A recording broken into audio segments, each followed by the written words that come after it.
हमारे समाज में रहा है जो हमेशा हाशिए पर रहा, और हाशिए पर रहने के साथ साथ इस समाज की एक आप कह लें कि एक विचारधारा, एक मानसिकता देख लें कि ना तो कभी इसने अपने अपने अधिकारों के लिए मांग की, ना कभी कोई जुलूस, कोई हड़ताल, कोई गुंडागर्दी, किसी प्रकार का विरोध प्रदर्शन किया। ये अपनी स्थिति से सदियों से एक लंबी इनकी जो है एक कहानी है, करुण कहानी बड़ी लंबी है।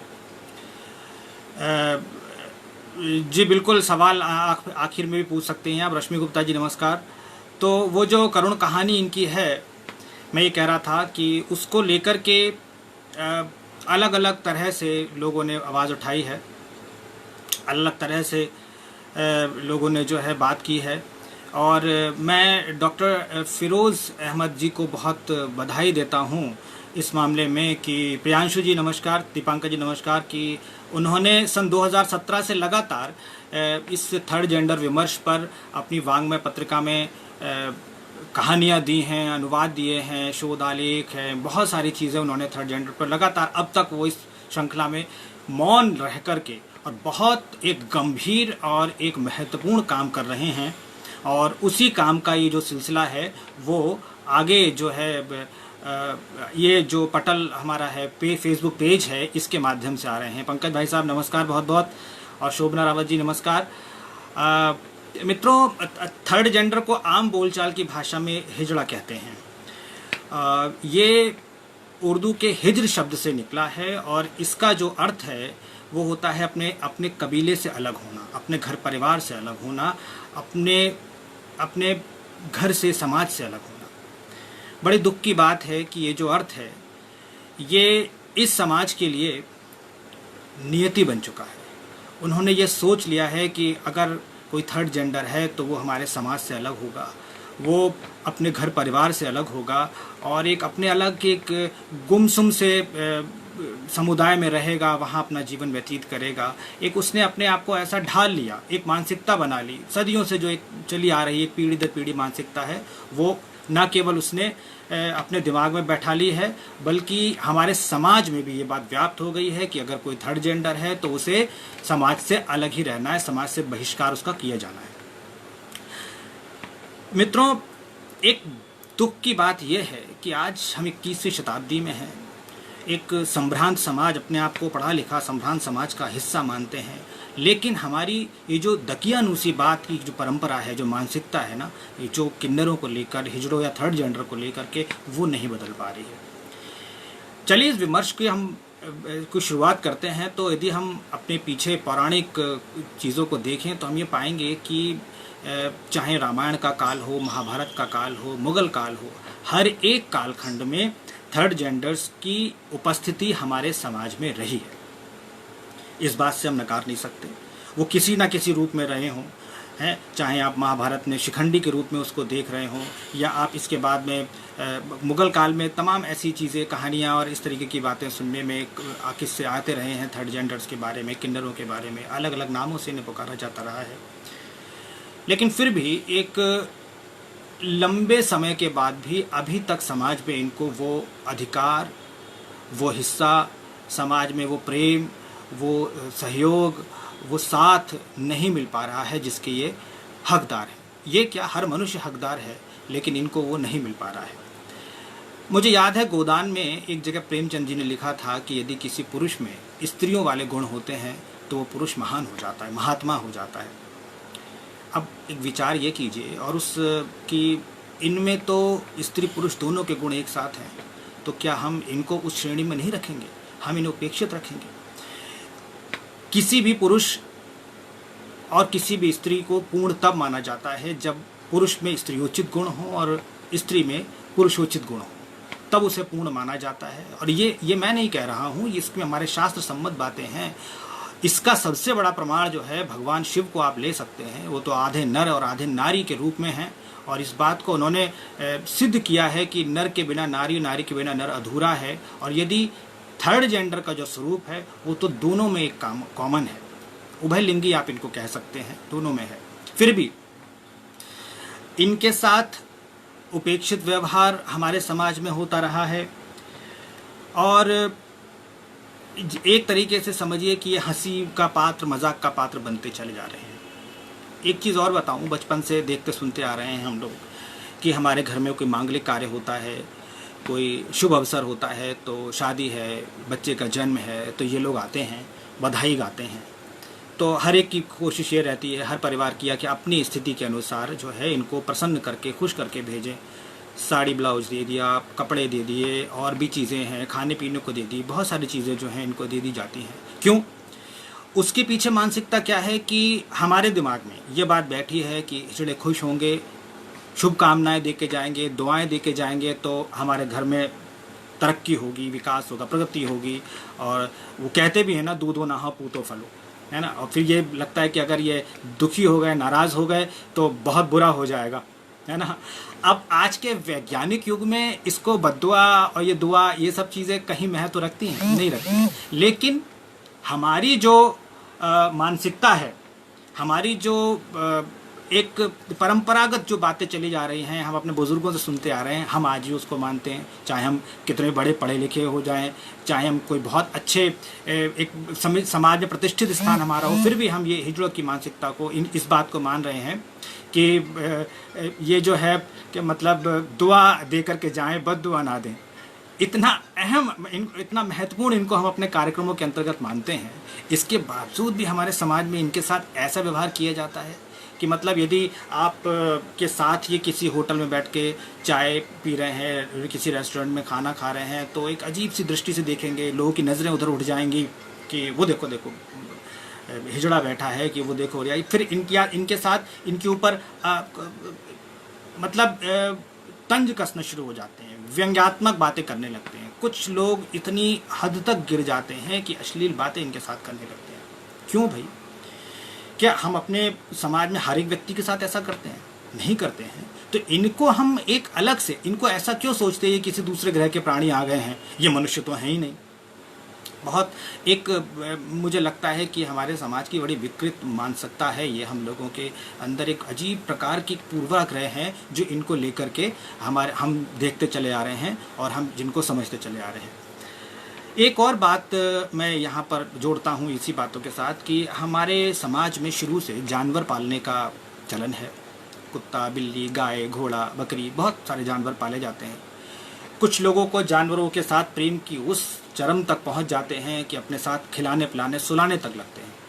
तो क्या ये हमारे थर्ड जेंडर के लोग जानवर से भी गए गुजरे हैं?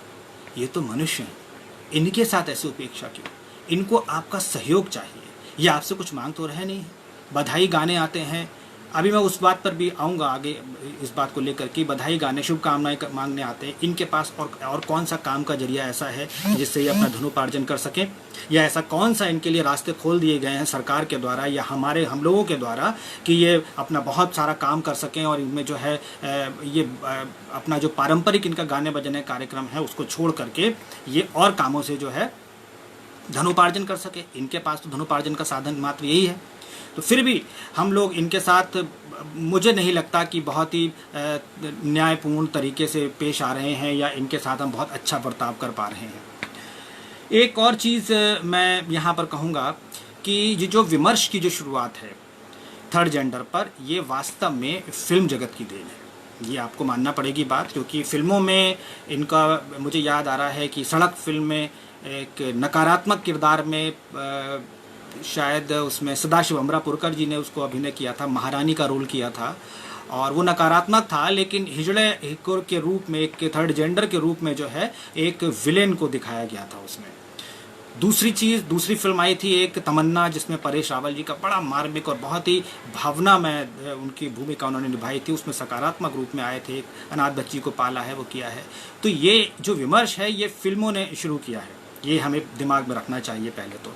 दूसरी बात ये कि फिल्मों में बाद में या उसके साथ कुछ एक अलग तरीके का व्यवहार भी आने लगा कि सिर्फ इनको गानों में लेने लगे मार्केट वैल्यू बढ़ाने के लिए, या हंसी मजाक के दृश्यों में लेने लगे, हास्यास्पद इनको बनाना शुरू किया जाने लगा कि जब ये आते थे दृश्य में तो लोग ताली बजा रहे हैं, हंस रहे हैं, सीटियाँ बजा रहे हैं। अजीब तरीके का जो माहौल, जो परिवेश हमें अपने समाज में सड़कों पर और बाज़ार में देखने को मिलता है, बिल्कुल वैसा ही हमें फिल्मों में देखने को मिला। सबसे सकारात्मक पक्ष तब समझ में आता है जब साहित्य में इनकी तरफ साहित्य वालों का, साहित्यकारों का इनकी तरफ ध्यान जाता है और वो अपने उपन्यासों, अपनी कहानियों में इनको लेते हैं एक मुख्य पात्र के रूप में और उस पर अपनी कलम चलाते हैं। दोस्तों, साहित्य में देखा जाए तो यहाँ पर भी विचार की बात आती है साहित्य में भी लेकर के कि साहित्यकारों ने इसको किस रूप में अपनाया है। अभी मैंने भी देखा भी इसकी तैयारी करने दौरान कि लगभग 20 उपन्यास जो हैं वो थर्ड जेंडर पर केंद्रित आए हैं। मैं आपको बता देता हूँ, 20 उपन्यासों में नीरजा माधव का यमदीप आया और प्रदीप सौरभ का तीसरी ताली, महेंद्र भीष्म का किन्नर कथा, मैं पायल और अनुसुईया त्यागी का मैं भी औरत हूँ, निर्मला भुराड़िया का गुलाम मंडी, पारू मदन नाइक का मैं क्यों नहीं और चित्रा मुदगल का जो सबसे महत्वपूर्ण उपन्यास जो है वो आया है चित्रा मुदगल का पोस्ट बॉक्स 203 नाला सोपारा। इसको साहित्य अकादमी से पुरस्कार भी मिला है। हम इस पर चर्चा करेंगे अभी, लेकिन पहले मैं आपको ज़रा ये बता दूं कौन कौन से उपन्यास जो हैं इस क्रम में आए हैं। फिर गिरजा भारती का एक उपन्यास आया है अस्तित्व, भगवंत अनमोल का जिंदगी 50-50, सुभाष अखिल का दरमियाना, हरभजन सिंह मल्होत्रा का उपन्यास ए ज़िंदगी तुझे सलाम अभी हाल ही में आया है, 2020 में ही जनवरी विश्व पुस्तक मेले में लॉन्च हुआ था। और इसके बाद एक और मेरे समझ में आया है कि रेनू बहल का आया मेरे होने में क्या बुराई है, भुवनेश्वर उपाध्याय का हाफ मैन, मुक्ति शर्मा का शापित किन्नर, मोनिका देवी का सिमरन अस्तित्व की तलाश, लता अग्रवाल का मंगलमुखी या मंगलामुखी, शरद सिंह का शिखंडी और राजेश मलिक का आधा आदमी। दोस्तों, ये तो उपन्यास हैं जो किन्नर पर केंद्रित हुए हैं, थर्ड जेंडर पर केंद्रित हुए हैं, लेकिन इसके साथ बहुत सी कहानियाँ भी लिखी गई, कहानी संग्रह भी आए हैं, आत्मकथाएं भी आई हैं और अभी बहुत कुछ आना बाकी है। शोध भी चल रहे हैं, करीब 80 के आसपास शोध इसमें एनरोल्ड हैं, पंजीकृत हैं, जिन पे काम हो रहा है और शोधार्थी अच्छा काम कर रहे हैं, क्योंकि कुछ एक शोधार्थियों के मेरे पास भी फ़ोन या मैसेजेस आते रहते हैं इस संबंध में बातचीत करने के लिए।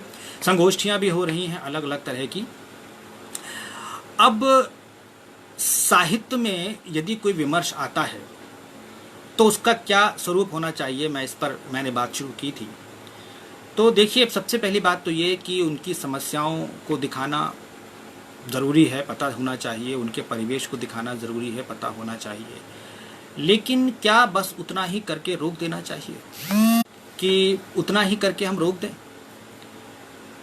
हमने थर्ड जेंडर की स्थिति को दिखा दिया, उनके जीवन को दिखा दिया, उसमें उनके संघर्ष को दिखा दिया और फिर हम रुक गए? नहीं, मेरा मानना नहीं है। ये मैं मानता हूँ कि साहित्य समाज का दर्पण है, लेकिन हम दर्पण कब देखते हैं? हम दर्पण देखते हैं तब जब हम अच्छे लग रहे हैं या नहीं, हमारे कपड़े सही लग रहे हैं या नहीं, हम अपने आप को अच्छी तरह से प्रेजेंट कर पाएंगे, हम अपना प्रस्तुत कर पाएंगे, इस चीज़ को देखने के लिए हम दर्पण देखते हैं।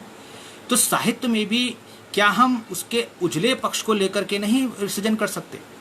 आइए 2-4 उपन्यासों से मैं बात शुरू करता हूँ, फिर मेरी बात जो है एकदम आपके सामने स्पष्ट हो जाएगी। सबसे पहले मैं आपके सामने जो उपन्यास लेकर के चल रहा हूँ वो लेता हूँ मैं ये नाला सोपारा, चित्रा मुदगल जी का लिखा हुआ उपन्यास है। बहुत बेहतरीन उपन्यास लगा, इतना मतलब ये उसको पढ़ते हुए कहीं लगता ही नहीं था कि यहाँ पर रोक दूँ, यहाँ पर इसको ना पढ़ूँ और मैं इसको मतलब बंद कर दूँ, कहीं उबाऊ नहीं, कहीं ऐसा नहीं लग रहा था कि इसको मतलब कहीं से कहीं तक भी इस बीच में रोका जाए। पत्रों के माध्यम से उन्होंने एक किन्नर की, थर्ड जेंडर की बात को रखा है, अपने घर परिवार से दूर चला जाता है, उसको भेज दिया जाता है, घर परिवार की उपेक्षा होती है और सब भेजने के बाद जो है उसको, और उसके बारे में चीज़ें इसमें आती हैं, घटनाक्रम बढ़ते रहते हैं, सब चलता रहता है। अब यहाँ पर कभी तो वो जो चरित्र है उसका नाम विनोद है, कभी विनोद के रूप में आता है, कभी बिन्नी के रूप में आता है। बहरहाल उसमें क्लियर नहीं हो पा रहा है कि वो खुद को स्त्री माने या पुरुष माने, और इसी बात की उसकी पूरी लड़ाई है। वो अच्छी बात इस उपन्यास में ये दिखी है कि कहीं भी उसने अपने पारंपरिक गाने बजाने वाले काम को नहीं अपनाया है, उसने पढ़ाई की है, उसने नौकरी की है और इसके बाद जो है वो अपना संघर्ष उसने जारी रखा है। बड़े अच्छे तरीके से इस उपन्यास को लेकर के चली हैं, लेकिन समझ में नहीं आया कि अंत में आते आते इस उपन्यास में उन्होंने विनोद को, जो अपने घर वापस जा रहा था, उसकी पूरी लड़ाई इस बात की है कि हम लोगों को घर वापस भेजा जाए, हमें घर वापस जाना चाहिए, जितने भी किन्नर हैं उनकी घर वापसी हो। लेकिन उसके वापसी के बाद भी एक समाचार छपता है, और समाचार में 2 समाचार हैं, उसमें एक समाचार में उसकी मृत्यु की खबर छपती है कि नदी में पानी में डूबी हुई उसकी लाश मिली। मुझे ये बात समझ में नहीं आई, क्योंकि पता नहीं क्यों लेखिका ने इस बात पर कोई पूर्वाग्रह उनका रहा है, या किसी बात का भय समाज का रहा, या उनको ये लगा कि यहीं ऐसा ना हो जाए कि किन्नर की मैं घर वापसी दिखा दूं, तो साहित्य समाज में क्योंकि बड़ी लेखिका हैं तो भय तो लगता ही है कि उनकी थू थू हो जाए, लोग हंसे उन पर कि अरे क्या लिख दिया, कैसे हो सकता है, कैसे संभव है।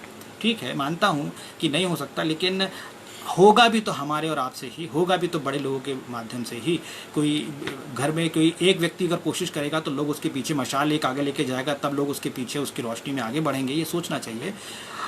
दूसरा, इसमें जो उपन्यास मैं दे रहा हूँ बात करने के लिए, अच्छा हाँ, एक बात और मैं आपको बताऊं कि एक बड़ी अजीब स्थिति जो है यहाँ पर इस उपन्यास में आई। युवा वर्ग, एक ऐसा युवा वर्ग भी है जो मतलब शराब के नशे में ये देखना चाह रहा है कि हिजड़े का लिंग कैसा होता है। कितनी विकृत मानसिकता है, कितना गिरावट है हमारी मानसिकता में कि एक ऐसे व्यक्ति को जिसको लिंग के आधार पे समाज से अलग किया गया है, फिर उसका लिंग ढूंढते फिर रहे हैं आप। है ये विचार ये जो प्रश्न जो दिया है चित्रा जी ने, ये बहुत बेहतरीन दिया हुआ है। अब मैं दूसरा जो उपन्यास है वो मैं लेकर के चलता हूँ, वो है सुभाष अखिल जी का दरमियाना। ये 5 अलग अलग किन्नरों से संपर्क में या उनके साथ उनके मित्रवत व्यवहार रहे, वो ये हैं उनके साथ जो संस्मरणात्मक हैं वो इसमें सुभाष अखिल जी ने दिए हैं, और बहुत खूबसूरती से उनके जीवन को, उनकी संघर्ष को दिखाया है, उनको बहुत अच्छा चित्रित किया है। 5 अलग अलग संस्मरण इसमें हैं, अलग अलग, और लेकिन वो कहीं ना कहीं एक दूसरे से अंतर संबंध उनमें है, और वो कहीं ना कहीं से एक दूसरे में जुड़े हुए पता चलते हैं, दिखते हैं। दरमियाना में एक सबसे अच्छी बात सुभाष अखिल जी बाद में कहते हैं, जिस बात से बहुत सहमत हुआ, और इस बात को मैं अपनी इस चर्चा में भी आगे बढ़ाना चाहता हूँ। देखिए, दरमियाना में सुभाष अखिल जी ने बिल्कुल अंतिम वाले पृष्ठ पर लिखा है कि ये लोग खुद ही जो हैं अपनी स्थिति से बाहर नहीं निकलना चाह रहे हैं। इन्होंने लिखा है कि मैं इस बात को लेकर आहत हूँ कि जहाँ एक और इनके लिए सरकार, समाज, NGO तथा अनेक लोगों के द्वारा तमाम कार्य किए जा रहे हैं, वहीं वे स्वयं अभी भी अपनी जड़ताओं से मुक्त होने के लिए तैयार नहीं है। बिल्कुल सही बात है, और ये है सही है कि इनके हक में अभी एक बहुत बड़े संघर्ष की ज़रूरत है, मगर एक संघर्ष स्वयं इन्हें भी तो अपने भीतर करना होगा। मैं इन पर पूरी तरह से एग्री करता हूँ, इनसे इनकी बात पूरी तरह से मैं समझता हूँ कि बिल्कुल सही बात है, क्योंकि जब तक ये खुद उस नरक से बाहर आने की कोशिश नहीं करेंगे तो समाज कितनी भी कोशिश कर ले, ये नहीं आ पाएंगे। इस बात को हम आगे लेके चलेंगे। तीसरा उपन्यास में उठाता हूँ महेंद्र भीष्म का मैं पायल। ये एक तरीके से आत्मकथात्मक उपन्यास है, लिखा जरूर महेंद्र भीष्म में है, लेकिन इसमें हर जगह पायल, ऐसा प्रतीत होता है कि पायल ने अपनी तरफ से कोई बातचीत कही है, अपना ही कहा है। तो अच्छा उपन्यास है ये भी। इसमें पायल के संघर्ष, इसके परिवार से निकलना, घर से भागना, बहुत सारी चीज़ें इसके अंतर्गत आती हैं, लेकिन अंततः ये अपने ही समुदाय में गुरु के पद तक पहुंचती हैं, जो हेड हैं। इसके साथ समाज सेवा में भी जुड़ी हुई हैं, हजरतगंज लखनऊ की हैं ये, और ये सब इसमें दिया हुआ है। चौथा उपन्यास जिसने मुझे प्रभावित किया है, मैं अब जो मुख्य मुद्दे पा रहा हूँ, एक बड़े हमारे शहर बरेली की लेखिका हैं गिरिजा भारती जी, उनका उपन्यास है अस्तित्व। अस्तित्व उपन्यास यूँ तो बहुत लघुकाय उपन्यास है। इसमें जो पात्र है, बल्कि नारी पात्र प्रीता है, और प्रीत जो है वो किन्नर है। इसका पता चलता है माता पिता को, बड़ा घर परिवार में वो रहता है। हालांकि उसके बाद के जो बहन भाई हैं वो किन्नर नहीं हैं, वो सामान्य हैं, लेकिन इसमें पूरी प्रीत और उसको अपने परिवार में बचाए रखने के लिए जो है उसकी माँ, उसके पिता पूरा उसका सहयोग करते हैं। उसका पूरा साथ देते हैं और वो पढ़ती लिखती है, आगे बढ़ती है। और एक थोड़ा सा लगेगा तो ज़रूर कि ये क्या नाटकीय ड्रामेटिक है, लेकिन सच्चाई ये है कि ये सार्थक है। सार्थक क्यों है? क्योंकि अगर पॉजिटिव या सकारात्मक रूप दे करके हम उस उपन्यास का अंत करते हैं तो एक सोशल मैसेज, एक सामाजिक संदेश जाता है। गिरिजा भारती जी ने बहुत अच्छी कोशिश की है और उस कोशिश में उन्होंने दिखाया है कि प्रीत नामक जो ये स्त्री किन्नर है उसका विवाह एक अमन नामक पुरुष किन्नर के साथ होता है और इसके बाद वो दोनों मिलकर के अनाथालय से एक बच्ची को गोद लेते हैं। कितना पॉजिटिव और कितना अच्छा मैसेज इस मुझे लगता था कि मुझे बल्कि लगता है कि जो नई प्रतिभाएं लेखन के क्षेत्र में आ रही हैं उनके अंदर काफ़ी संभावनाएं हैं। बहुत अच्छा मैसेज उन्होंने अपने इस उपन्यास के माध्यम से दिया। ऐसा ही एक मैसेज मिलता है ए जिंदगी तुझे सलाम हरभजन सिंह मेहरोत्रा के उस उपन्यास से। इस उपन्यास में को मैंने भी जब देखा था और मैंने उनसे मेहरोत्रा जी से बात भी की थी और मैं कहा था कि मेहरोत्रा जी आपके इस उपन्यास में 3 पार्ट हैं। पहला पार्ट है एक माँ का अपनी बच्ची के प्रति प्यार, वो भी ऐसी बच्ची जिसको गोद लेती है माँ, उसके प्रति प्यार है और ये जानकर कि वो बच्ची किन्नर है वो उसको अपने से अलग नहीं करती। वाल्मीकि समाज से ये दोनों दंपत्ति आते हैं, रूपा और उसका पति कलवा नाम है उसमें। दोनों लोग कानूनी तौर से इस बच्ची को गोद लेते हैं और उस बच्ची के प्रति तड़प, उस बच्ची के प्रति प्यार, उस बच्ची के प्रति लगाव जो है बड़ा मर्म को छूता है। बड़ा अच्छा विश्लेषण हरभजन सिंह जी ने इसमें जो किया है बहुत मतलब काबिल तारीफ है। लेकिन इसका एक टर्निंग पॉइंट जो एक इसका प्रस्थान बिंदु आता है वो ये आता है कि बच्ची एक मेले से खो जाती है और उस मेले से खो जाने के बाद उसकी जो गोद ली वाली दत्तक माँ जो है वो बहुत दुखी परेशान है और उसकी पीड़ा का, उसकी वेदना का अंत नहीं है। लेकिन यहाँ से उपन्यास जब दूसरे भाग में पहुँचता है तो बच्ची वो थर्ड जेंडर के एक डेरे में पहुंच चुकी होती है और वहाँ वो उसकी आरंभ होता है कि उस बच्ची ने, रोशनी नाम उसको वहाँ मिलता है और उस बच्ची ने 10वीं कक्षा में पूरे मंडल या बोर्ड में बड़ा नाम किया है और बड़ा सर्वाधिक अंक प्राप्त किए हैं, जिससे उसका नाम सभी को बड़ा न्यूज़पेपर्स में और सब में अखबारों में आता है तो बहुत उससे लोग प्रभावित होते हैं। यहाँ पर थर्ड जेंडर के साथ के समुदाय में रहते हुए भी वो पारंपरिक पेशे में नहीं आती। ये बहुत अच्छी बात, यही बात गिरिजा भारती जी ने भी कही है और यही बात जो है इन्होंने भी कही है, क्या नाम, हरभजन मेहरोत्रा जी ने। और इन्होंने तो बहुत अच्छा उसका वो दिया कि पढ़ लिख कर वो बच्ची जो है IPS ऑफिसर बनती है और IPS ऑफिसर बनने के बाद वो अपने माता पिता को ढूंढती है। हालांकि नाटकीय घटनाक्रम भी हैं इसके अंतर्गत, लेकिन हम उस संदेश को देखें जो देना चाहता है लेखक इसके माध्यम से कि इसके बाद वो एक अंत जो हो रहा है वो ये कि वो एक किन्नर बच्ची को गोद लेती है। इसमें भी मैं 1-2 पंक्तियां जो है उसकी अंत की पढ़ना चाहता हूं जो मेहरोत्रा जी ने लिखी हुई है कि सबको चौंका दिया था रोशनी ने अपने निर्णय से, यहाँ तक कि नविता उसकी खास सखा या फिर साथ रहने वाली रानी चाची तक को उसके दिमागी फितूर की कोई भनक नहीं लगी थी। बात ही कुछ ऐसी थी, उसने उस किन्नर बच्चे को गोद ले लिया था। कितना सकारात्मक अंत किया है हरभजन जी ने, मैं बड़ा बधाई देता हूँ। क्योंकि अगर ऐसे अंत कहानियों के, उपन्यासों के नहीं होंगे तब तक हम इस विमर्श को किस दिशा में ले जाना चाहते हैं इसका पता नहीं चलेगा। ठीक है, उनकी दीन दशा का, उनकी दयनीय दशा का, उनके शोषण का, उन पर होने वाले अत्याचार, अलगाववाद, उपेक्षा, बहिष्कार, निष्कासन, सब पर जो है सबका हम जो है वर्णन करें, लेकिन उसके साथ साथ हम इस चीज़ को भी दिखाएं कि हमें अपने विमर्श को, इनको लेके आगे जाना कहाँ है। तो यहाँ पर तो ये मेरे जो उपन्यास थे उनके बारे में मैंने आपको बताया, जो मैंने ये उपन्यास पढ़े थे और देखा था। अब मैं ये कहना चाहता हूँ कि देखिए, साहित्य में जो सृजन है उसका बाद में क्या होता है इस पर थोड़ा सा बात करें। पुरस्कार को लेकर, पुरस्कार भी इनके माध्यम से लोग लेते हैं, सम्मान प्राप्त करते हैं, सेमिनार्स में भाग लेते हैं, है ना। लेकिन थर्ड जेंडर पर लिखने वाले लेखक बाद में उनके लिए क्या करते हैं, ये एक प्रश्न भी बनता है। पुरस्कार मिल गया, बड़ी अच्छी बात है। आपको सम्मान मिल गया, बहुत अच्छी बात है। आपके लेखन पर सम्मान मिला है, आपने जो चित्रण किया है, चाहे आपने कल्पना के आधार पर किया है, चाहे आपने उन लोगों के साथ संपर्क में आगे किया, आपने उस समाज के लिए क्या किया, उनको आगे बढ़ाने के लिए क्या किया, ये मुझे लगता है लेखक नहीं कर रहा है।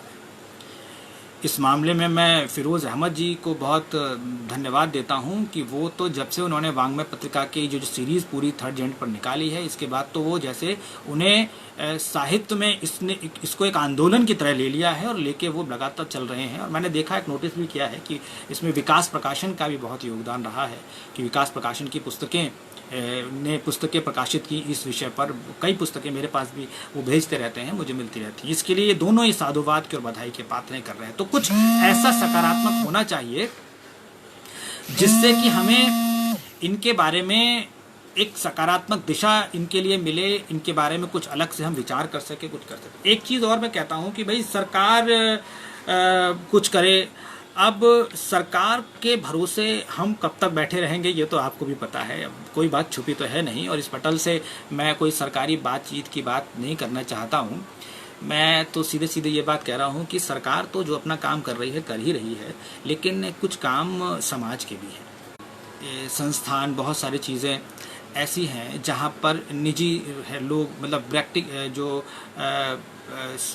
काम कर रहे हैं, जैसे कि अस्पताल होते हैं, निजी अस्पताल हैं, कॉलेजेस हैं, है ना।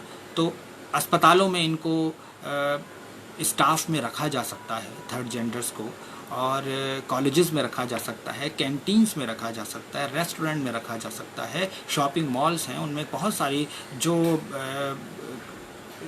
प्राइवेट ही हैं ये सब, इनमें तो कोई किसी सरकार की उसकी आवश्यकता नहीं है।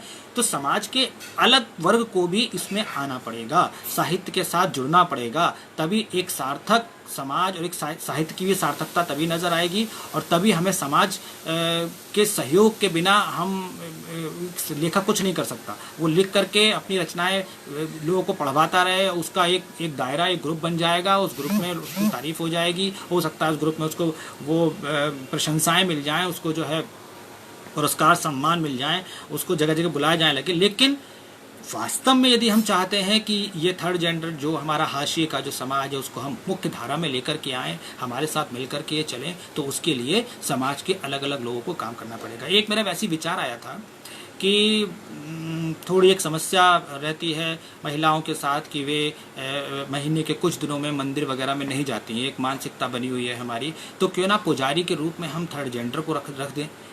अगर आप देखें तो लक्ष्मी नारायण त्रिपाठी को देखें, वो तो महामंडलेश्वर बन गई है। तो जब हम इनको अगर पुजारी के तौर पर मंदिरों में रख सकते हैं, वेतन के सवेतन रख दें या चढ़ावे पर भी रख दें, तो कम से कम इनका जो भरण पोषण है वो उससे हटेगा, उनके पारंपरिक काम धंधे से हटेगा और ये उसमें आएंगे। एक चीज़ और हो सकता है, इसे आप लोग मेरा दुराग्रह माने, लेकिन थोड़ा सा त्याग हमारे समाज को भी करना पड़ेगा। कैसा त्याग कि हम सरकार से विशुद्ध रूप से इनके आरक्षण की मांग उठाएं कि आप 0.5% या 1% जैसा भी उचित लगे, केवल और केवल थर्ड जेंडर को आरक्षण दें। क्योंकि जब आप आरक्षण की बात करेंगे अलग अलग पदों के लिए, तो ये पढ़ाई के प्रति भी प्रेरित होंगे, एक अच्छी पढ़ाई भी करेंगे। और पढ़ाई के साथ साथ जो है ये जब आगे बढ़ेंगे, इनको लगेगा अलग अलग कॉम्पिटिशन्स में बैठेंगे, प्रतियोगी परीक्षाओं में। मेधा की तो कोई कमी इनमें है नहीं, हमारे आपकी तरह लोग हैं ये, जैसे हम जैसे आप वैसे हैं। केवल एक विकलांगता ही तो है, बाकी और शारीरिक विकलांग लोगों को जब आरक्षण दिया जाता है, बाकी शारीरिक विकलांग लोगों के लिए जब सारे ऑप्शन सारे वो खुले हुए, तो इनके लिए क्यों नहीं होने चाहिए? इनके लिए भी होने चाहिए। तो उसमें इनके अंदर अलग अलग नौकरियों के प्रति जागरूकता होगी और ये फिर उसमें जो है आगे आकर के हमारे समाज में एक अपना स्थान ग्रहण कर पाएंगे। ये मेरा एक विचार है केवल, और इसमें ऐसा कोई वो नहीं है कि कोई इसको आवश्यक वो मान ले। मेरे एक परामर्श कि हो सकता है कि हम ऐसा कर सकते हैं। और इसको जो है इसके साथ साथ हम एक चीज़ और मैं यहाँ कहना चाह रहा था कि पिछले दिनों टीवी में, बल्कि आजकल भी टीवी में एक चीज़ बड़ी अच्छी मैंने देखी है कि 2-3 विज्ञापन बने हैं जो थर्ड जेंडर को केंद्रित करके बने हैं। इनकी एक उजली छवि को समाज के सामने लाने का प्रयास किया जा रहा है। एक विज्ञापन अभी आज सुबह देख रहा था जिसमें एक थर्ड जेंडर जो है कार रुकी हुई है, उसमें एक माता जी को चाय पिला रहा है और उसमें कह रहा है कि भाई हमें पैसे नहीं चाहिए, मैंने सोचा चाय पिला दूँ। एक पॉजिटिव, एक सकारात्मक चीज़ आई है, और सकारात्मक चीज़ ऐसे अगर आएगी तभी तो जागरूकता फैलेगी। देखिए, सबसे जो बड़ी बात है वो ये है कि ये कोई लड़ाई नहीं है। लड़ाई होती है तो उसमें जीतेंगे या हारेंगे, दो चीज़ें होती हैं। ये तो पूरी की पूरी मानसिकता को, जो एक सदियों से पूर्वाग्रह से ग्रसित मानसिकता है ना, उसको बदलने के लिए प्रयास है, कोशिश है। किसी प्रकार की लड़ाई, किसी प्रकार संघर्ष नहीं है, एक कोशिश है, और उस कोशिश को लगातार बने रहना चाहिए, है ना। हम बच्चे को भी कुछ सिखाते हैं, कोई लिखना सिखाते हैं, ड्राइंग सिखाते हैं, म्यूज़िक, कुछ भी सिखाते हैं, उससे कहते हैं बराबर प्रैक्टिस करो, प्रैक्टिस करो। तो ये भी एक प्रकार की प्रैक्टिस है जिसमें इस मानसिकता को हटाने के लिए कि इनका काम केवल गाना बजाना ही है, इनका काम केवल बधाई मांगना ही है, इस चीज़ को हटाने के लिए बहुत ज़रूरी है इस बात को देखना कि इन्हें और कामों में लगाया जाए, अलग अलग लोग काम करें। मुझे याद आता है कुछ वर्षों पहले बरेली में भी एक ऐसा एक डॉक्टर्स का ग्रुप सक्रिय था जो इन थर्ड जेंडर्स के लिए काम करता था।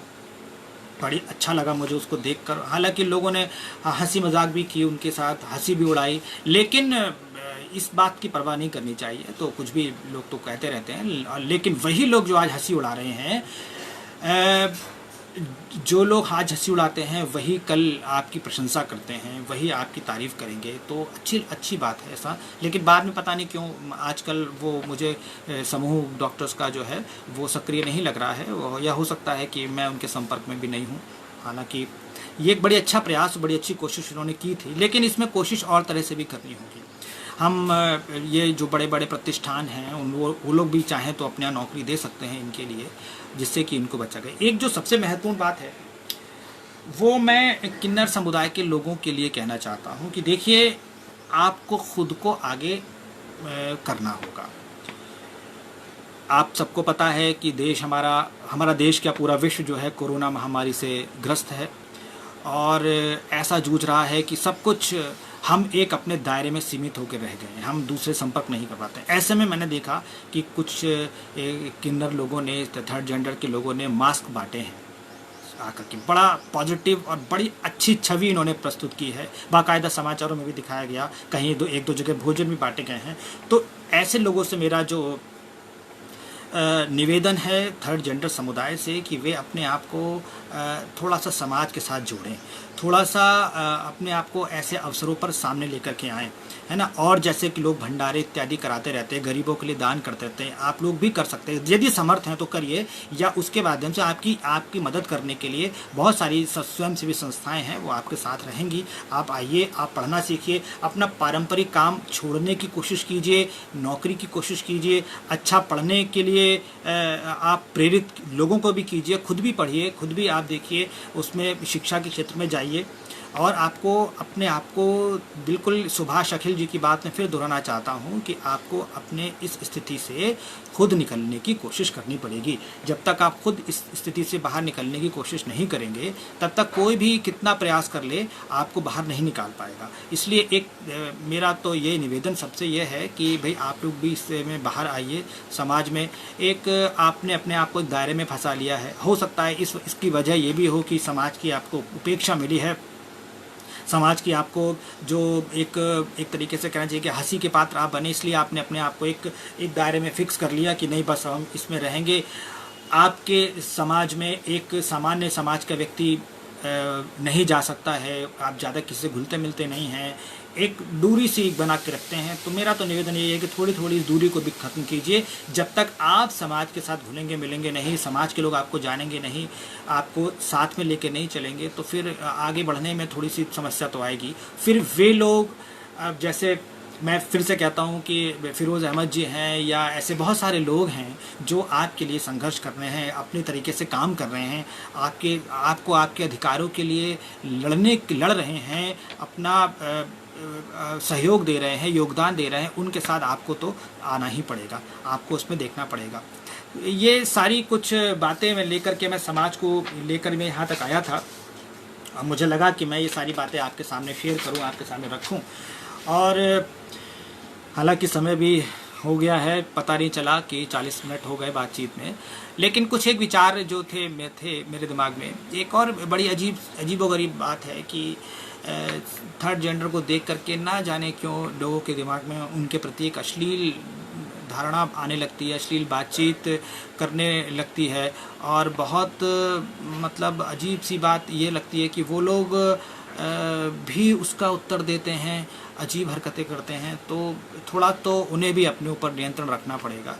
कि एक दो बार ट्रेन में भी जाते हुए मैंने नोटिस किया है कि वो भीख मांग रहे हैं और नहीं दिया किसी ने तो अपने कपड़े उतारने लगे या करने लगे। तो थोड़ा सा ये सोचना चाहिए कि देखिए, जब समाज में आप आएंगे तो सामाजिक मर्यादा का पालन करना पड़ेगा।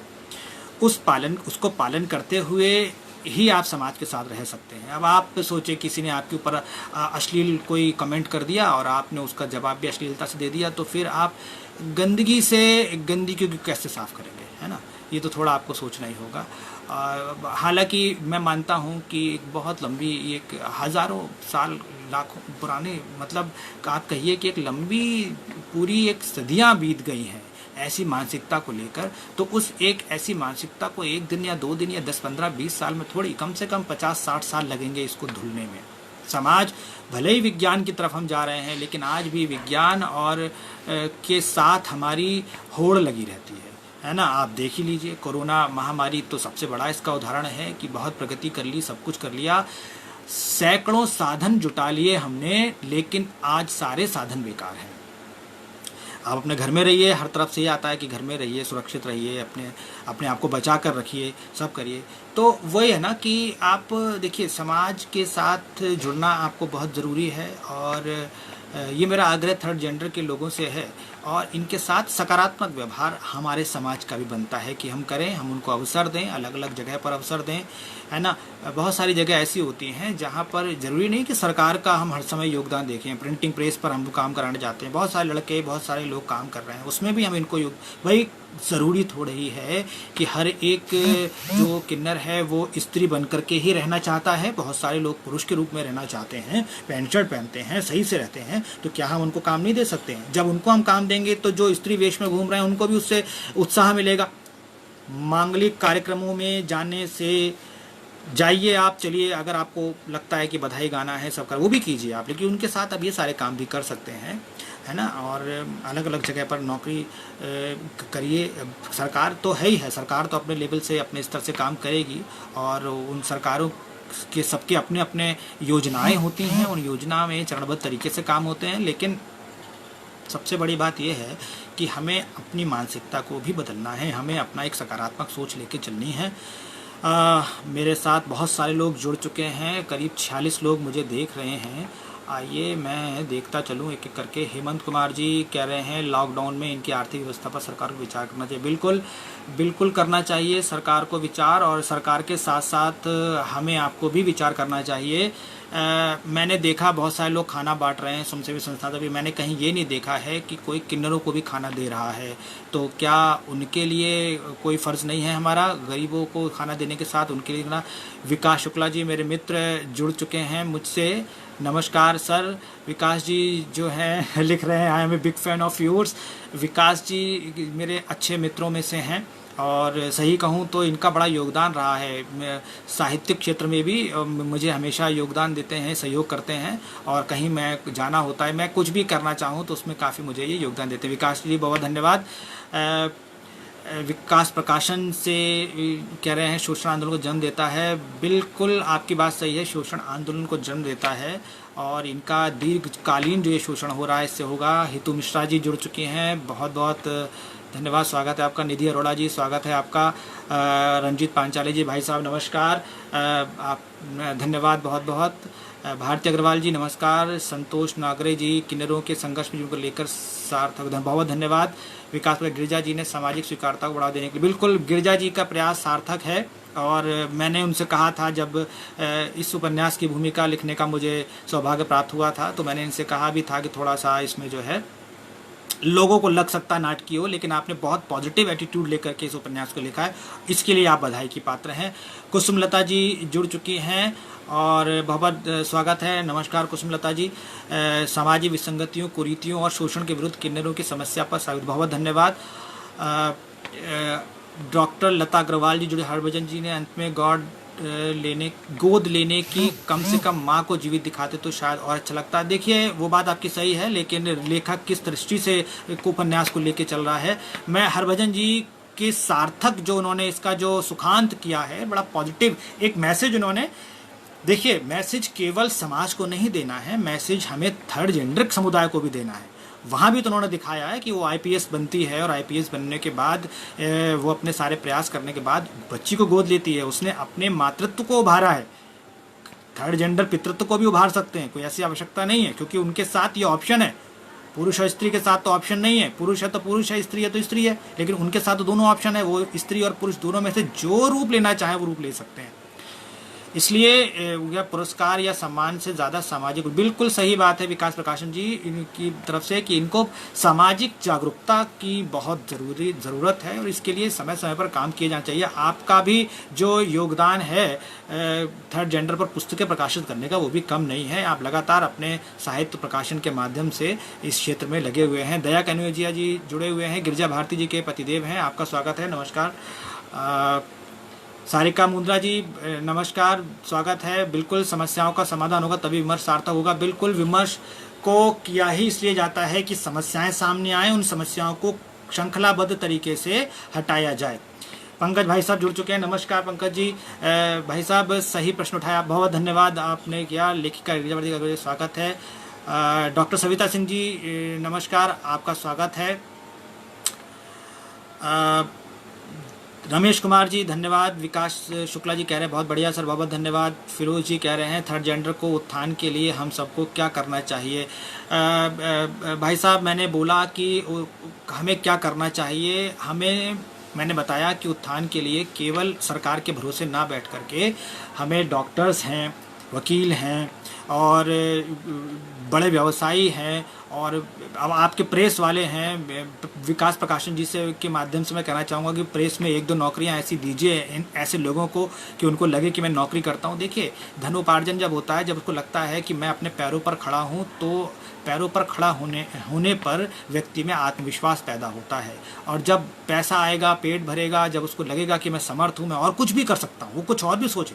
पहले तो केवल ये सोचता है कि ये पेट कैसे भरूँ, चलो ठीक है गाने बजाने काम में लग जाओ, इन लोगों का साथ ले लो, गाते बजाते रहेंगे, पेट भरता रहेगा। लेकिन जब उसे लेकर नहीं केवल गाने, मैं नौकरी करता हूँ, हैं, मैं गैराज में काम कर सकते हैं, बहुत सारे जितने भी वर्कशॉप्स हैं मोटरसाइकिल्स की, कारों की, उनमें ट्रेनिंग दे करके इन लोगों को भर्ती किया जा सकता है। कोई बहुत ज़्यादा उसमें बहुत गंभीर पढ़ाई की आवश्यकता नहीं है। सामान्य स्नातक स्तर पर या इंटरमीडिएट करने के बाद भी ये लड़के और लोगों को मैंने वहाँ पर काम करते हुए देखा है।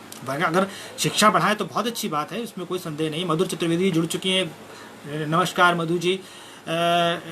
डॉक्टर डालेश कुमार विजय बार नमस्कार। रश्मि गुप्ता जी जुड़ चुकी हैं। अब्दुल्ला फैज़ भी नर्स में अच्छा, बिल्कुल सही बात है। नर्स या कंपाउंडर के रूप में हम इनको एडजस्टमेंट कर सकते हैं और नर्सिंग की ट्रेनिंग इनको दे सकते हैं। बिल्कुल सही सुझाव है आपका, स्वागत योग्य है और बिल्कुल कर सकते हैं। शिप्रा श्रीवास्तव जी साहित्य के जरिए थर्ड जेंडर मुख्य धारा में लाने प्रयास सराहनीय, धन्यवाद। बिल्कुल देखिए साहित्य के जरिए मुख्य धारा में नहीं आ सकते, साहित्य ने उपेक्षित वर्ग को लिया है। मुख्य धारा में तभी आएंगे जब समाज इनके साथ में आएगा और समाज के साथ ये मिलेंगे, दोनों जब मिलेंगे तब मुख्य धारा में आएंगे। तमाम ऐसे काम हैं जिनमें ये लोग जा सकते हैं। हमारे बरेली में जरी का काम होता है, बेंत का काम होता है और मैं तो उन लोगों से भी अस्पताल के माध्यम से आग्रह करूंगा कि इन्हें अपने कामों में लगाएं, इन्हें और भी काम सीखने का अवसर प्रदान करें। मजाक उड़ाने की आवश्यकता नहीं है किसी की, क्योंकि विकलांग व्यक्ति की मजाक नहीं उड़ाई जाती है, उसके साथ सहयोग किया जाता है, उनको थोड़ा अवसर दिया जाता है। तो अगर ऐसा करेंगे तो बहुत होगा। जब तक थर्ड जेंडर के लोग सामने नहीं आएंगे, बिल्कुल सही बात है फिरोज जी कि जब तक थर्ड जेंडर के लोग सामने नहीं आएंगे इनका विकास नहीं हो पाएगा।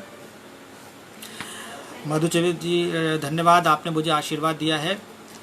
लता अग्रवाल कह रही कि मैं जिनसे जुड़ी हूँ उनमें कुछ शिक्षित होकर बेरोजगारी के दंश को झेल रही हैं। मैं उन्हें लेकर जॉब के लिए बात करने गई थी। मुंह पर तो बहुत आश्वासन मिलते हैं मगर सहयोग नहीं मिल रहा। कारण वही है ना, आश्वासन तो देंगे, सहयोग इसलिए नहीं मिलता है कि उनकी मानसिकता हम नहीं बदल पा रहे हैं। हमें पहले उनकी मानसिकता बदलनी होगी। अब इनको ज़रूरी थोड़ी आप देखिए 100 जगह जाकर के बात करेंगे, प्रयास तो करना है, समाज को प्रयास तो हर हाल में करना ही पड़ेगा। जो लगे हुए हैं 100 जगह बात करेंगे तो उसमें से 10 लोग 5 लोग भी तैयार हो गए तो भी बहुत परिवर्तन होगा, धीरे धीरे होना शुरू हो जाएगा। मुझे बिल्कुल विश्वास है कि जो मेरी मित्र मंडली के लोग हैं उनसे यदि मैं कहूँ कम से कम पढ़े लिखे थर्ड जेंडर के लोग आए सामने आएँ और अपने आप को दे, तो मैं तो अपने स्तर से उनको नौकरियां दिलवाने के लिए, उनको काम रोजगार दिलवाने के लिए मुझे इतना विश्वास है कि जो मेरे व्यवसायी मित्र हैं उनसे कहूँगा कोई मना नहीं करेगा, वो कम से कम एक व्यक्ति को तो नौकरी देंगे ही देंगे। तो ऐसा हम सबके साथ जुड़े हुए लोग हैं, ऐसा हम सब तो कर सकते हैं। अकरम हुसैन जी कह रहे हैं अगर कानून सरकार ही कानून बना दे जिससे हर जगह पर उनको आरक्षण मिले। मैंने कहा था, ये बात मैं अब कह चुका हूँ वक्तव्य में, कि सरकार को चाहिए कि कुछ परसेंटेज इनको आरक्षण दे। देखिए यहाँ वोट बैंक की बात मैं नहीं कर रहा हूँ, ना मैं किसी प्रकार के विवाद में या नहीं फंसना चाहता। एक विचार है, एक सुझाव है कि यदि ऐसा करे, इनको मुख्य धारा में जोड़ना है तो इनको थोड़ा सा आरक्षण दिया जाए और आरक्षण देने के बाद इनको सामने लाया जाए। फिर इनके मन में भी, तो मैंने कहा ना कि जब आत्मविश्वास बढ़ेगा, जब ये देखेंगे तो इनको लगेगा कि हम भी कर सकते हैं, जब हमारा एक भाई या बहन आगे बढ़े हैं तो हम भी ऐसा काम कर सकते हैं। जितने भी अच्छे किन्नर अच्छी शिक्षा ग्रहण किए हैं वे सभी पूर्ण सफल हैं, शिक्षा ही एक साधन है समाज। बिल्कुल सही बात है विकास प्रकाशन जी, मैं 100% सहमत हूँ। देखिए प्रधानाचार्य पद तक लोग पहुँचे, डिग्री कॉलेज के प्रोफेसर पद तक लोग पहुँचे हैं, तो ऐसा तो नहीं है कि पढ़ेंगे नहीं तो नहीं बढ़ेंगे आगे। गौरव तिवारी जी बहुत धन्यवाद। डॉक्टर सविता सिंह जी कहती हैं मानसिकता बदलने के लिए सर्वप्रथम व्यक्तिगत सोचना पड़ेगा महोदय। आज 21वीं शताब्दी में लोग एक दूसरों के कहने पर ही अधिक चलते हैं। इसके पीछे कारण है सविता जी, इसके पीछे कारण ये है कि मैंने कहा ना कि को विवाद में पढ़ना कोई नहीं चाहता। उन्हें ये लगता है कि अगर मैंने शुरुआत कर दी लोग मुझ पे हंसेंगे, मुझ पर लोग हंसेंगे, इस डर से हम अगर काम नहीं करते हैं तो हमारी शिक्षा किस काम की है, ये सोचने की बात है ना। तो ऐसा नहीं है, आगे बढ़ेंगे लोग। प्रमोट तो बार बार कहने पर ही लोग होते हैं सब। देखिए हर एक व्यक्ति एक से स्तर का नहीं होता है, और मशाल, मैंने कहा ना कि मशाल लेकर कोई आगे चलता है तब लोग उसके पीछे पीछे चलते हैं, और इसके बाद उसकी प्रकाश में फिर वो अपनी मशालें भी तेज करने लगते हैं उसके साथ। फिरोज़ खान जी लिखते हैं थर्ड जेंडर के लोग लॉकडाउन में बहुत अच्छा काम किया। बिल्कुल निस्संदेह उन्होंने बहुत अच्छा काम किया है, सराहनीय है, उनके लिए तो तालियां बजानी चाहिए। मुझे लगता है कि मुख्तार अहमद जी लिख रहे हैं नाइस, बहुत धन्यवाद। पंकज शर्मा जी लिख रहे हैं कुछ वर्ष पहले तक हमारी कॉलोनी में एक थर्ड जेंडर व्यक्ति थे, वो काफ़ी घरों में जाकर घर के कामकाज करते, हम सभी लोगों उनका स्वीकार किया था। बहुत अच्छी बात है पंकज भाई साहब, बहुत अच्छी बात है। आप तो समाज के बहुत जागरूक हैं, बल्कि आप तो प्रतिष्ठित व्यक्ति हैं समाज के। आपसे मैं ऐसी आशा करता हूँ कि आप तो इस विषय पर आगे भी विचार करेंगे और आगे भी वो करेंगे। आप सहृदय व्यक्ति हैं, आपका मैं बहुत आभारी हूँ। डॉक्टर राजकुमार की शिक्षा के साथ रोजगार मूलक शिक्षा दिया जाए, बिल्कुल बिल्कुल सही बात है डॉक्टर डालेश कुमार जी, शिक्षा के साथ साथ रोजगार परक शिक्षा भी दी जानी चाहिए। डॉक्टर लता उन पर पारंपरिक व्यवसाय छोड़ने पर भी कई दबाव हैं। नहीं, ऐसा है, देखिए पारंपरिक दबाव की कोई बात नहीं, इच्छा है, मर्जी है उनकी, यदि उनको लगता है। मैंने कहा ना कि अपना पारंपरिक व्यवसाय करिए, गाइए बजाइए, लोगों को बधाई दीजिए, लेकिन कभी कभी स्थितियां ऐसी विकराल हो जाती हैं ना कि भाई मुझे तो 10,000 रुपये चाहिए, मुझे 11,000 रुपये चाहिए, मुझे ये चाहिए। ये थोड़ा सा हर एक व्यक्ति की स्थिति को देख करके मैंने कहा ना कि इस समुदाय का जब तक हमें सहयोग नहीं मिलेगा हम इनकी स्थिति को नहीं सुधार पाएंगे। पारंपरिक व्यवसाय कीजिए, उसके साथ और भी तो काम कर सकते हैं। हर महीने हर साल अच्छा फिर क्या है, अलग अलग क्षेत्र के लोग होते हैं कि एक निश्चित क्षेत्र में के लोगों के लिए एक ग्रुप थर्ड जेंडर का गाने बजाने के लिए जाता है, काम करने के लिए दूसरे क्षेत्र में दूसरा जाता है। जरूरी थोड़ी है कि हर क्षेत्र में रोज बच्चे पैदा हो रहे हों हैं या शादियां हो रही हो, संभव थोड़ी है। तो कोई और काम भी करते चलिए, जब कभी उस पर जाने का मन हुआ चले जाइए, नहीं तो कोई दबाव इन पर भी नहीं होना चाहिए। आपको यही काम करना है और ना उनको ये लगना चाहिए कि हमारे पास इस काम के अलावा कोई और साधन नहीं है। बिल्कुल सही, बिल्कुल सही, बहुत धन्यवाद।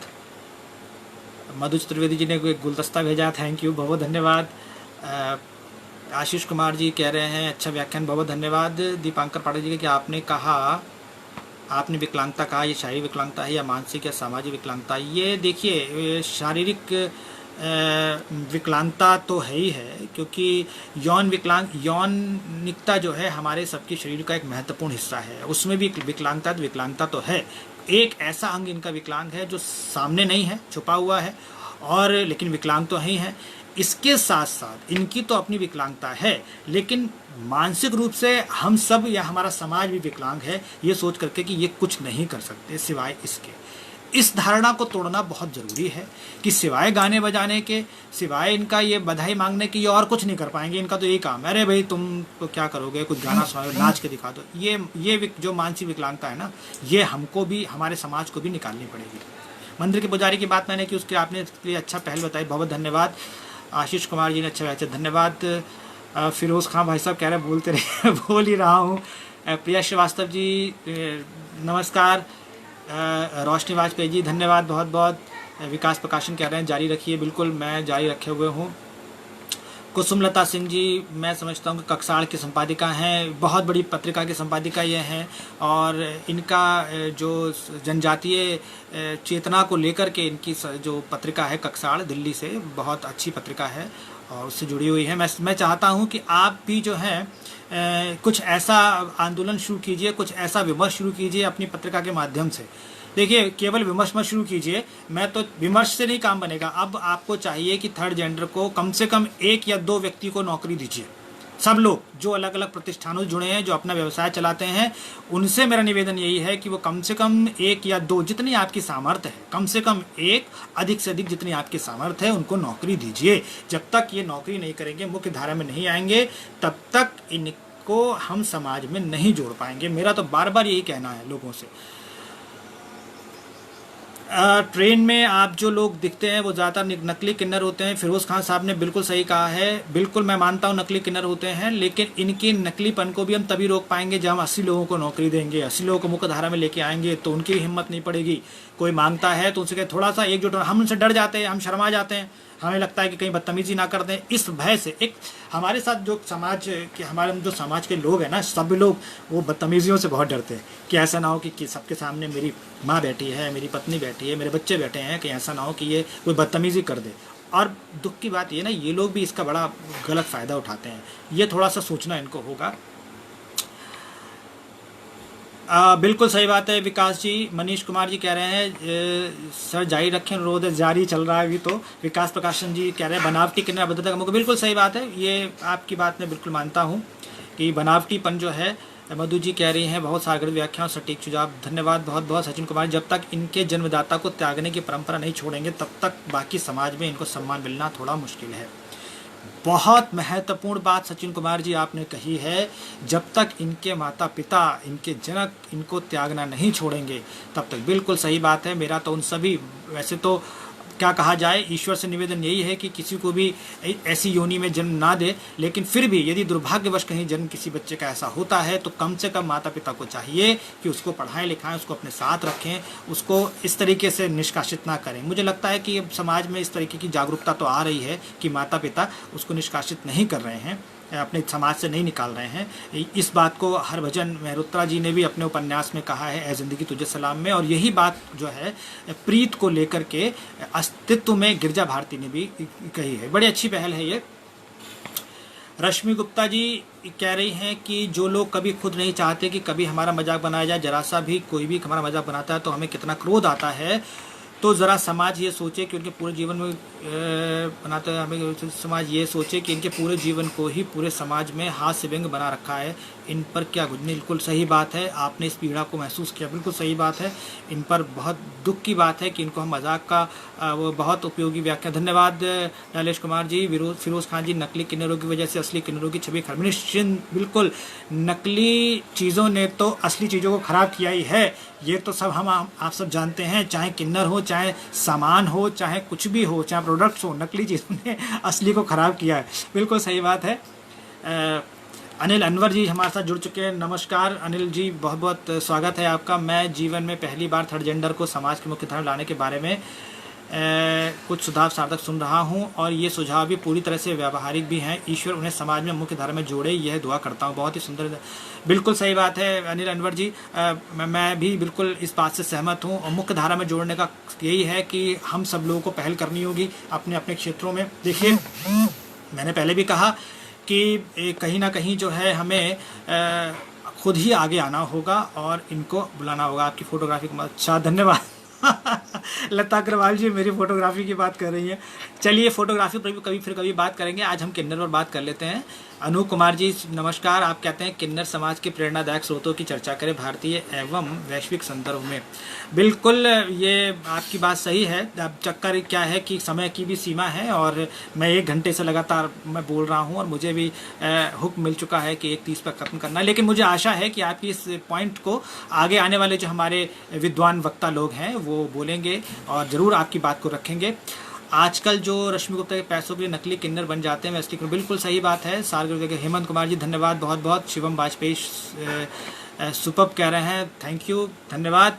रोशनी वाजपेयी तुम सही हो, पता नहीं किसको कहा है, मुझे कहा है या शिवम को, नहीं पता, खैर धन्यवाद। सुमन राजभर उपयोगी सार्थक है, आपकी बात पूर्णतः सहमत हूँ। समुदाय खुद जुड़ेंगे, बिल्कुल सही बात है, तभी सुधार संभव है। हरभजन सिंह जी जुड़ चुके हैं। हरभजन सिंह का ही उपन्यास है जिंदगी तुझे सलाम, आपका वक्तव्य बिल्कुल आपका उपन्यास काफ़ी अच्छा है, 3 पार्ट में ज़रूर है, लेकिन आपने जो एक पॉजिटिव, एक जो उज्जवल छवि दिखाने का प्रयास अपने उपन्यास में किया है वो सराहनीय है, उसको मैं उसकी सराहना करता हूँ। ऐसे हिम्मत जो है हमारे प्रख्यात लेखिका भी नहीं कर पाई और उन्होंने अपने कैरेक्टर को वो उपन्यास के अंत में मार दिया है। हमारे धन्यवाद बहुत बहुत डॉक्टर सचिन कुमार जी, क्षमा वाजपेयी धन्यवाद, सूचना पर धन्यवाद बहुत बहुत। अकरम हुसैन जी धन्यवाद। पंकज भाई साहब, दीपक पांडे जी धन्यवाद बहुत बहुत। आपने क्षमा वाजपेयी जी थैंक यू। यदि उनको रोज़गार के अवसर मिलने लगे तो उनकी काफ़ी, बिल्कुल सही बात है रश्मि गुप्ता जी, यदि उनको रोज़गार के अवसर मिलेंगे तो उनकी बहुत समस्याएं दूर होंगी। और देखिएगा धीरे धीरे जब इनको रोज़गार दिया जाने लगेगा, हम इनको जगह जगह देखेंगे। भाई मैं नहीं कहता कि बहुत बड़ा, 2 रोटी खाने के लिए पहले सबसे पहला तो आप रोटी, कपड़ा और मकान है, यदि उनके रहने की व्यवस्था है तो रोटी की व्यवस्था के लिए अलग अलग दुकानों पर वो सेल्समैन का काम भी कर सकते हैं। साड़ी वाले दुकानों पे साड़ी वाले हैं, हमारे बरेली में बड़े बड़े प्रतिष्ठान साड़ियों के हैं, वो लोग भी चाहें तो इनको रख सकते हैं नौकरी पर, वो साड़ी दिखाने के लिए, महिलाओं को साड़ी दिखाने के लिए काम कर सकते हैं। एक सबसे अच्छी बात मेरे दिमाग में अभी भी बिल्कुल आ रही है और फटाफट मैं इस बात को ख़त्म करूं क्योंकि समय भी पूरा हो चुका है, वो ये आ रही है कि कम से कम ये समाज के लोग जब ये हाशिए के समाज के, थर्ड जेंडर समुदाय के लोग जब आएंगे समाज में तो बलात्कार जैसी घृणित जो कुकृत्य हैं उन पर भी अंकुश लगेगा, मुझे लगता है ऐसा। क्योंकि जब ये नौकरियों पे जाएंगे, ऐसे लोगों को जिनकी दृष्टि गलत है, कम से कम इनकी दृष्टि दूसरी छोटी बच्चियों को देखकर, अकेली औरत को देखकर इनका नीयत तो नहीं डोलेगी है। एक लड़ना तो बहुत सारी चीज़ों से है, उससे भी कम से कम हमारे समाज को जो है एक मुक्ति मिलेगी।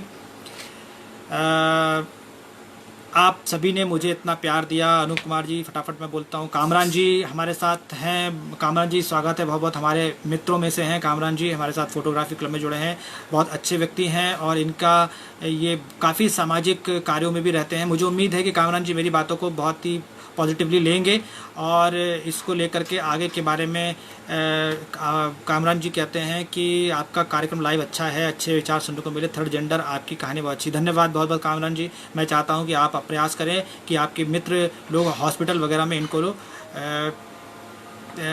नौकरियों पर दें। यज्ञदेव शर्मा जी नमस्कार। कामिनी कौशिक जी जुड़ चुकी है, नमस्कार। सर 10% आरक्षण अलाउ कर सकती है जनरल के लिए तो क्या इनकी, बिल्कुल कर सकती है। 1% या आधे % आरक्षण इनके लिए भी हो सकता है, ये बात मैं कह चुका हूँ। पूनम आहूजा जी नमस्कार। रश्मि गुप्ता जी नमस्कार। मधु जी हैं, विकास जी हैं, अर्नव शुक्ला के, अच्छा अर्नव की तरफ से भी हेलो हाय। इसके साथ मैं आप सभी लोग, विमलेश जी नमस्कार, जुड़े हैं मेरे से। आप सब मेरे से व्यक्तिगत रूप से भी बातचीत कर सकते हैं, पटल पर आ सकते हैं। और रोशनी वाजपेयी जी नमस्कार, कामनी कौशिक जी नमस्कार। आप सब ने मुझे समय दिया है, बात आधे घंटे की थी लेकिन 1 घंटे तक हमारा आपकी बातचीत चली है। मुझे आशा है कि मेरी जो विचार हैं उससे आप लोग प्रेरित हुए होंगे और मैं चाहता हूं कि आप अपने जो आपके मित्र मंडली है, आपके जो ऐसे व्यवसायी लोग हैं उनको प्रोत्साहित कीजिए कि इन थर्ड जेंडर को कम से कम, थर्ड जेंडर के लोगों से यदि आप जुड़ते हैं तो उनसे भी आप प्लीज़ इस बात को कहिए कि आप भी हमारा सहयोग कीजिए। बहुत बहुत नमस्कार, बहुत बहुत धन्यवाद।